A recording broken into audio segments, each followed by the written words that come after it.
Hey everybody, I never do this, but I'm doing this now. So I'm walking down to my basement to take you into a room of fans. It's pretty dark, but there's light. And I wanted to show you what we have going on. This is what was created as my sound booth.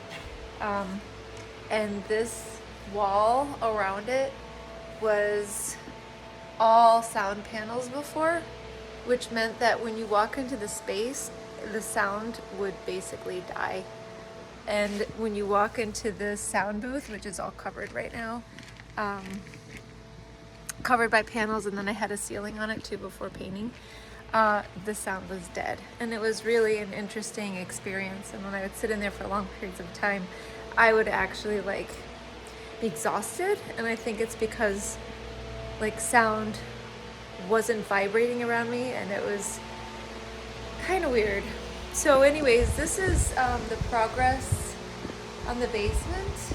The walls behind me are primed, and then this ceiling is down. The ceiling was very interesting, old, stained, and no longer.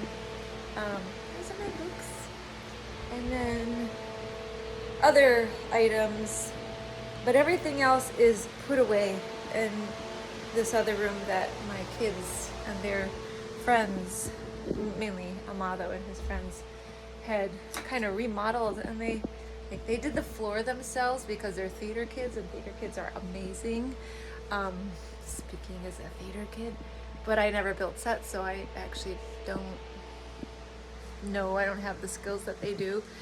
They did choose these amazing color walls, and they did quite a lot, and so I have a lot to take back out into that space. Ta-da! But the goal was to have my own studio in my home, which is larger than I need right now, but with my circumstance having been changed, I thought maybe this is the time where I'm supposed to use this large space and do something with it, interesting tiles. But maybe I can be helpful. Maybe I could do some of the things I do and, I don't know, be useful. That's really what I want to do, is just be useful and help people. And the, yoga and sound healing has been the way that I feel like helps people most, and obviously a sense of humor and a smile and listening. I mean, these are the things that I find to be the most powerful. And so I'm showing it to you now this way because I usually forget to do before videos or pictures or anything like that. And because I dislike painting so much, as I have mentioned in the past, but once we start, it's really no big deal. There's all the prep work that was the hardest, and I had help, so I really can't complain. It was really a good experience so far, and I've had really a lot of help. But it's really almost done. I think one more day, actually, I can probably do this on my own. I don't know if I will, but just painting both sides, that side, this side, that side's primed, it's ready to go.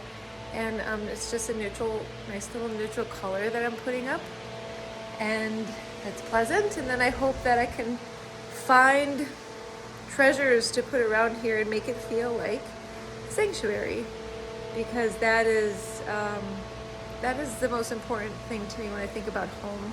I think about a sanctuary. That's why I use that word so often when I'm talking about sound healing now. I was starting with soundful sanctuary, and then I moved over to harmonic sanctuary, and I don't know, this might be my studio sanctuary. I don't know what I'm going to call it, but I'd love any thoughts on the matter if you have any suggestions. And I do hope it works out. I hope that we can stay here. It'd be really nice to be able to stay here and not have to uproot. And part of that is, kind of going to rely on part of it is going to rely on like what is the potential in this space? What could be done in this space? How can I utilize it? How can others utilize it?